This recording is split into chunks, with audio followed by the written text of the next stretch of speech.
ഈശോ മിശിഹായ്ക്ക് സ്തുതിയായിരിക്കട്ടെ. പ്രിയ സഹോദരങ്ങളെ, ഇനി മുതൽ നിങ്ങൾ എന്തൊരു നല്ല കാര്യത്തിന് പോകുമ്പോഴും ഞാൻ ഇന്ന് പറയുന്ന 2 വചനങ്ങൾ ഉരുവിട്ട് പ്രാർത്ഥിച്ചുകൊണ്ട് പോകണം. നിങ്ങളുടെ കാര്യത്തിൽ കർത്താവിൻ്റെ ശക്തമായ ഒരു ഇടപെടലുണ്ടാകുന്നത് നിങ്ങൾക്ക് കാണാനായിട്ട് പറ്റും. നിങ്ങൾ ചെയ്യാൻ പോകുന്ന കാര്യത്തിൻ്റെ മേൽ എന്തെങ്കിലും തടസ്സങ്ങളൊക്കെ ഉണ്ടെങ്കിൽ അത് മാറിക്കിട്ടിക്കൊള്ളും. ഓരോ ദിവസവും എത്രയെത്ര കാര്യങ്ങൾ ചെയ്യുന്നവരാണ് നാം ഓരോരുത്തരും. എന്നാൽ പല തിരക്കുകൾക്കും പല ജോലികൾക്കുമിടയിൽ അത്യാവശ്യമായ ചിലവയൊക്കെ മറന്നു പോകുകയും ചെയ്യും. ഇത്തരം സന്ദർഭങ്ങളിൽ ചിലപ്പോൾ കുടുംബത്തിലോ ഓഫീസിലോ ചെറിയ നീരസങ്ങൾക്ക് കാരണമാകുകയും ചെയ്യും. ഇങ്ങനെയുള്ള സാഹചര്യങ്ങളിൽ നമുക്ക് ദൈവവചനം പറഞ്ഞ് നാം ചെയ്യാൻ പോകുന്ന കാര്യങ്ങളെ ദൈവത്തിന് സമർപ്പിച്ച് പ്രാർത്ഥിക്കാം. നാം ചെയ്യാൻ പോകുന്ന ജോലി എന്തുമായിരുന്നു കൊള്ളട്ടെ, ജോലിക്ക് പോകുന്നു, ഷോപ്പിങ്ങിന് പോകുന്നു, അല്ലെങ്കിൽ സർക്കാർ ഓഫീസുകളിൽ എന്തെങ്കിലും ആവശ്യത്തിന് പോകുന്നു, മക്കളുടെ വിവാഹ സംബന്ധമായ ആവശ്യങ്ങൾക്ക് പോകുന്നു, ഇൻ്റർവ്യൂവിന് പോകുന്നു, എന്തിന് വിനോദത്തിനായി പാർക്കിലോ ഷോപ്പിംഗ് മാളിലോ പോകുന്നു. ഇത്തരം സന്ദർഭങ്ങളിലെല്ലാം നമുക്ക് ഈ വചനം പറയാം. ഈ വചനം പറഞ്ഞ് പ്രാർത്ഥിച്ചാൽ കിട്ടുന്ന നന്മകൾ ഇവയാണ്. ചെയ്യാനുള്ള ഒരു കാര്യവും നാം മറന്നു പോകുകയില്ല.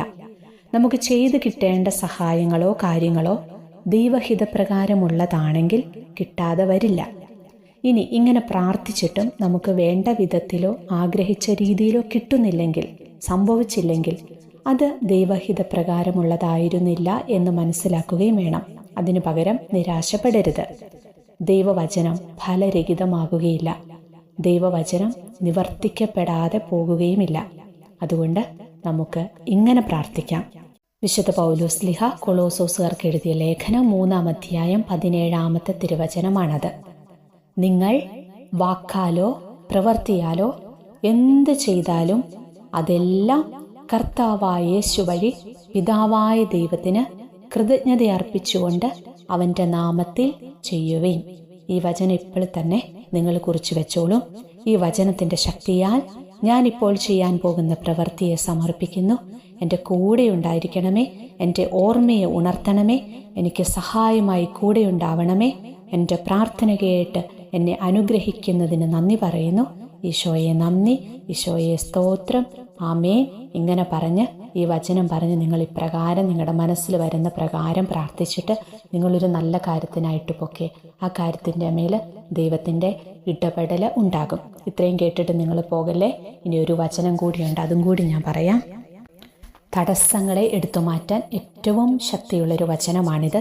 എവിടെ ചെന്നാലും തടസ്സം, എന്തു തുടങ്ങിയാലും തടസ്സം. ഇങ്ങനെ ചില അനുഭവങ്ങളിലൂടെ കടന്നു പോകുന്നവർ ധാരാളമുണ്ട്. മറ്റുള്ളവർ വിചാരിക്കും അത് അയാളുടെ പാപത്തിൻ്റെ ഫലമാണ്, ദൈവാനുഗ്രഹം കിട്ടാത്തതുകൊണ്ടാണ്. ഇത്തരം ആരോപണങ്ങൾ ആ വ്യക്തിയുടെ മാനസിക നില കൂടുതൽ അസ്വസ്ഥമാകാനേ ഉപകരിക്കൂ. ഇത്തരത്തിലുള്ള നിസ്സഹായ അവസ്ഥയിൽ നാം വിളിച്ചു പ്രാർത്ഥിക്കേണ്ട തിരുവചന ഭാഗമാണ് യെശയ്യായുടെ പുസ്തകം 45-ാം അധ്യായം 2-6 തിരുവചനങ്ങൾ. എല്ലാവർക്കും തന്നെ അറിയാവുന്ന ഒരു തിരുവചനമാണ്. എൻ്റെ ജീവിതത്തിൽ എനിക്കൊരുപാട് അനുഗ്രഹം നേടിത്തന്നിട്ടുള്ള ഒരു വചനഭാഗം കൂടിയാണിത്. ഒരുപാട് തടസ്സങ്ങൾ നേരിടുന്ന സമയത്തൊക്കെ ഞാൻ ഈ വചനം നിരന്തരം ഏറ്റുപറഞ്ഞ് പ്രാർത്ഥിക്കാറുണ്ട്.